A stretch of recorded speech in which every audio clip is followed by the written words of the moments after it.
Tim Walz is interesting to me because, see, to me, Tim Walz was a DEI hire. He was diversity, equity, inclusion. They needed a guy to code talk, this is his language, to white dudes. This is, let me just play to you. This is what he said. These are the comments that have gone, somewhat viral.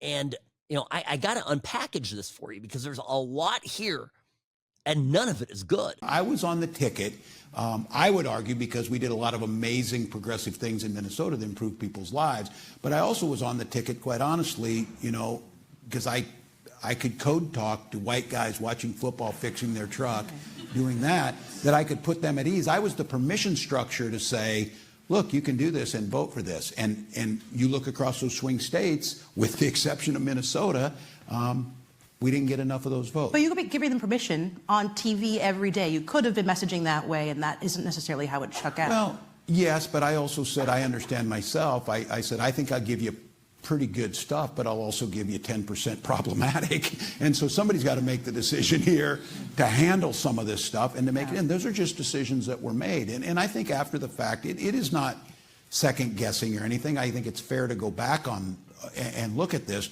Look, we had the most qualified person who'd run for president in this country's history at the top of the ticket. That in itself should have got this thing won. What? By the way, what's he actually saying here?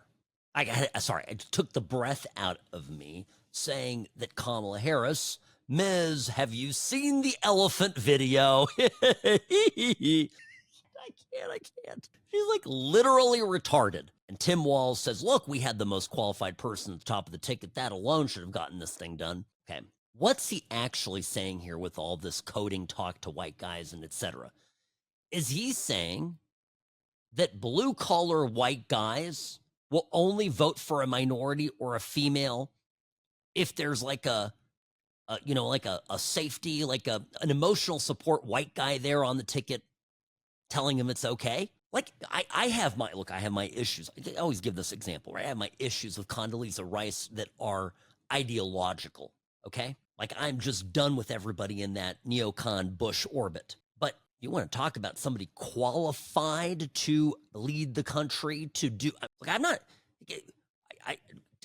she wouldn't need to run with a white guy for me to like her more or make any difference. This is just wild stuff. This is how they think. They have devolved into a party so obsessed with identity that it is the sole qualifier of somebody's talent and or ability, certainly of their qualification. How many blue-collar white dudes in MAGA care that Tulsi Gabbard is a minority woman? We don't sit around, I know this for a fact, white dude, MAGA white dude, here behind the What's Right microphone. We don't sit around going, boy, aren't we glad that we've got a minority woman there in her role as DNI. Isn't that great? No, we sit around talking about Tulsi Gabbard and how she's a maverick and how she's been a, somebody who has historically had the same view as Trump on using American military might, being prudent with it. We talk about her alignment with Trump. We talk about how she left the Democratic Party. We talk about a lot of things. We don't go, oh boy, aren't we glad we got a little dark woman, right? This is how they talk. And they're so obsessed with it to the point that it becomes all consuming to them.